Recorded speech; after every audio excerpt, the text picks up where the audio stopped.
The widest atmospheric vortex ever documented on this planet ranks in our history books as a moderate weather event, 2.6 miles across. Air currents clocked at 313 miles per hour.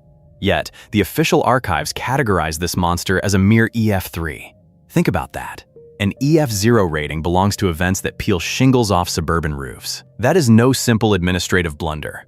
On May 31st, 2013, near El Reno, Oklahoma, our measurement system shattered. Here lies the core dilemma. How does a swirling vortex containing one of the highest velocities ever recorded on Earth get filed as something routine? The truth behind that decision is far worse than a simple technical error. The truth behind its sudden expansion is far worse than a simple technical error. It cost human lives. 6:03 in the evening, Central Daylight Time. A dark column contacts the Oklahoma soil southwest of El Reno and begins its march. For 40 minutes, it grips the Earth. 40. During that time, this vortex bloats outward until its outer boundaries span 2.6 miles. That is wider than almost any other tornado in recorded history. Then, it shrouds itself in a deluge of rain. That hidden structure is exactly what trapped the unsuspecting. A completely rain-wrapped column resembles nothing like the classic funnel.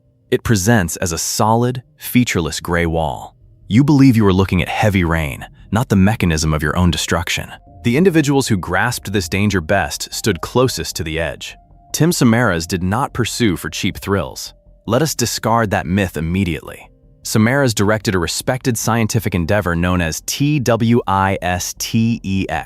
He represented the gold standard of safety. Others pointed to him as the model of precision, patient, methodical, obsessed with escape routes. He engineered heavy metal probes, placing them directly in harm's way to harvest atmospheric data that no one else could touch. On that final Friday in May, his son Paul accompanied him. So did his tracking partner, Carl Jung. They navigated those unpaved rural roads in a standard Chevrolet Cobalt. Then, the beast did the unthinkable. It expanded to over 2 miles across in seconds. Seconds. Every safety protocol assumes the violent core maintains a predictable boundary while you retreat. This system defied those calculations, widening faster than a compact car can accelerate on mud. The vortex consumed them. Tim, Paul, Carl, all of them gone. They became the first professional researchers to lose their lives in the history of storm chasing. The field lost its greatest advocate for safety, the very man who pioneered the methods used to keep everyone else alive. A fourth casualty occurred nearby.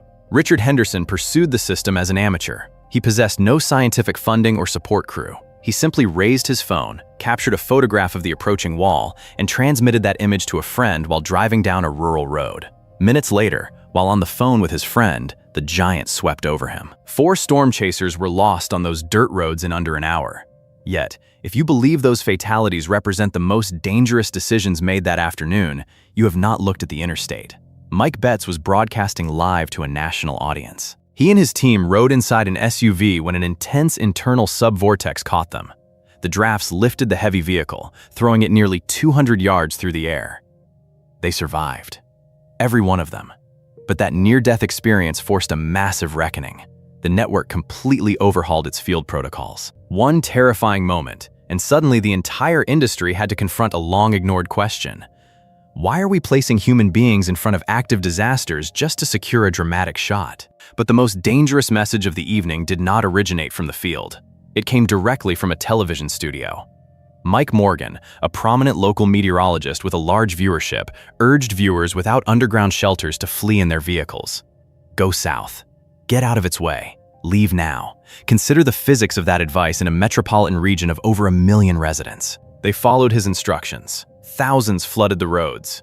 Within minutes, Interstate 40 transformed into an absolute parking lot, bumper to bumper, gridlock. And out in the blinding sheets of rain, an enormous, invisible wall of air rushed toward a highway choked with helpless families trapped in fragile metal shells. Every single one of the 8 direct fatalities that evening occurred inside a vehicle. Some were fleeing, some were tracking. All of them perished on the asphalt, while the safest spot in the entire county remained a small, windowless interior closet. This is the lesson written in blood. You cannot outrun a violent cyclone in heavy traffic. It is a physical impossibility. Yet, a broadcaster triggered a mass evacuation because the alternative seemed too terrifying. The horror of that night did not end when the tempest subsided. The same huge supercell dumped historic volumes of water, triggering catastrophic flash floods that claimed 13 more lives. These victims did not drown in the gale. They drowned in the rising waters. Separate tragedies, same single evening. 21 lives extinguished in a single corner of Oklahoma before midnight. This brings us back to the central anomaly, the official ranking. In June of 2013, the National Weather Service analyzed mobile radar data and elevated the El Reno vortex to an EF5 rating. 2 months later, they reversed that decision. They lowered the designation to EF3. Why? Because our rating scale does not measure actual kinetic energy. It measures wreckage. Let us read that plainly. The official rank assigned to any twister in the United States estimates air velocity based on what the column struck. Survey teams walk the debris field, analyze structural damage to family homes, and calculate backward. No buildings, no data points. No data points, no high rating. The El Reno system spent most of its existence grinding through open agricultural fields. Wheat fields do not fail like suburban subdivisions. Alfalfa cannot be analyzed for engineering stress.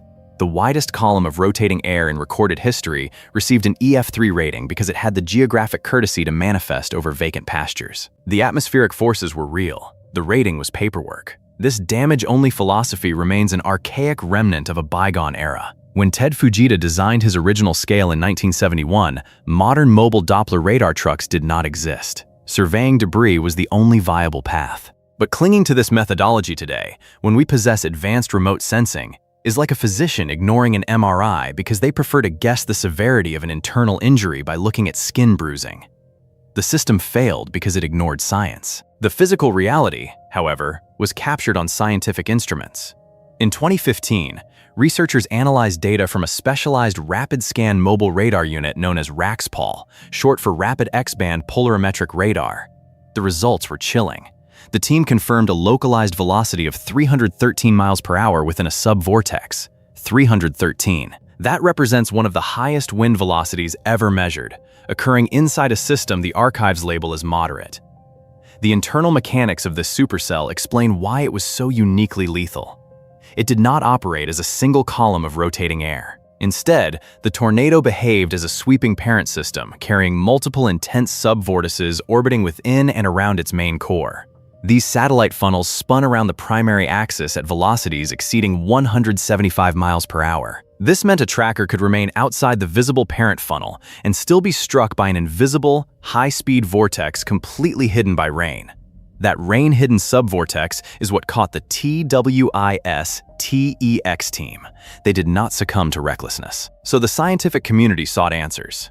In March of 2024, meteorologists from the National Oceanic and Atmospheric Administration and the University of Oklahoma published an exhaustive reanalysis.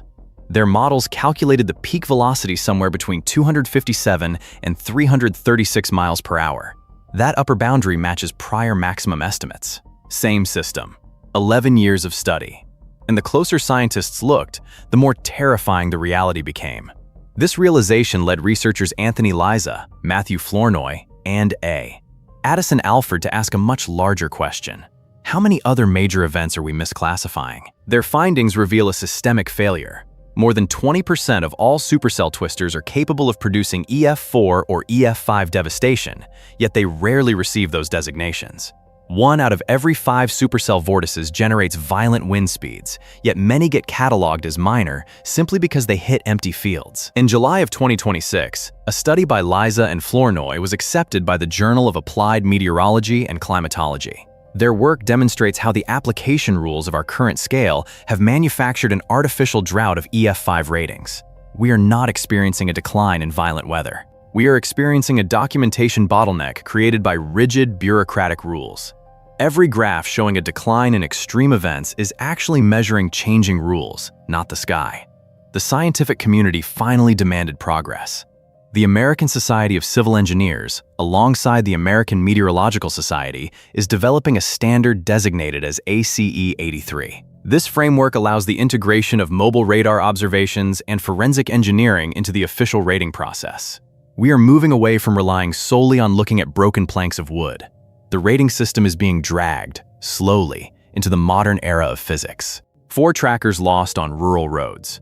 8 citizens killed inside their vehicles. Thousands trapped in gridlock because the safety advice they trusted sent them directly into danger. 13 more drowned in subsequent floods. And yet, the engine of all this devastation remains classified on paper as an EF3. That designation is not a description of the supercell. It is an indictment of the system.